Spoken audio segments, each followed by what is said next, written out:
It was an evening in October, and there was this paranormal circus that came into town. I saw an advert on social media. My family was always looking for cool new things to try during the Halloween season, so I told my family about it, and they seemed to like the concept of it, so we bought tickets to go check it out. And man, it was a wicked ride.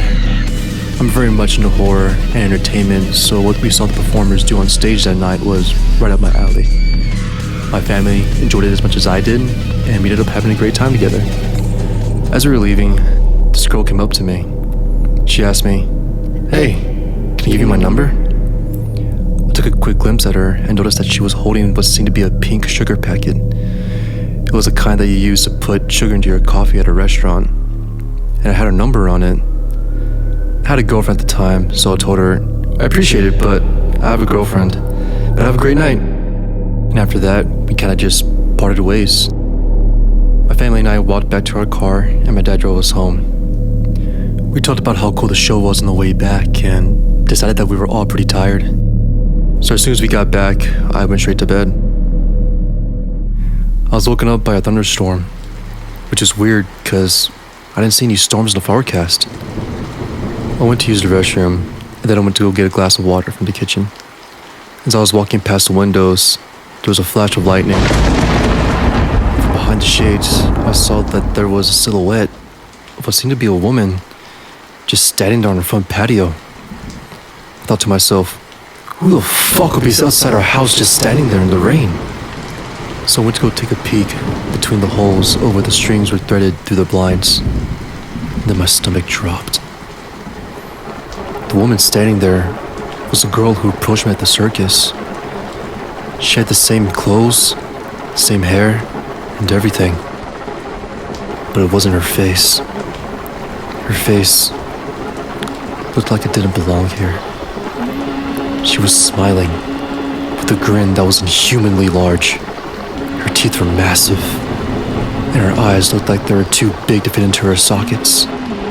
They were colorless, and there was blood dripping from her eyes and her mouth. At that moment, I knew I was in a nightmare. I had to be.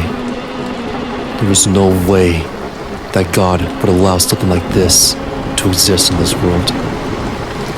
My mind was racing. How'd she find my house? Why is she here in the rain? Does she not have a home?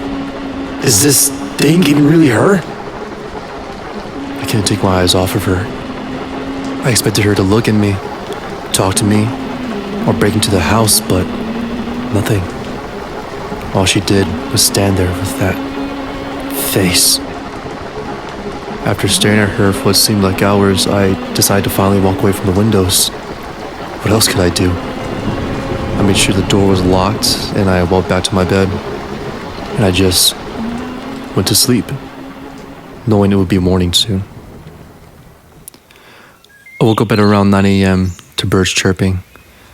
The rainstorm was over. I looked outside my bedroom window and looked at the sky. It was a beautiful sunny day with a few clouds here and there. And from the looks of the area, no storm had come through at all. A wave of relief flew over me, knowing that I was correct in thinking that what I had experienced was just a nightmare. And just for shits and giggles, I decided to go look at the front patio from the window in the front door, just to ease my mind. And not to my surprise, she wasn't there. But I looked at the spot she was standing in and saw that there was a puddle of blood and vomit that seemed to be mixed with other bodily fluids. I didn't even dare to open the door, knowing how disgusting it would smell. But at the center of the puddle was that same fucking pink sugar packet. There was a phone number written on it, and underneath the phone number was a phrase, "Call me, less than 3."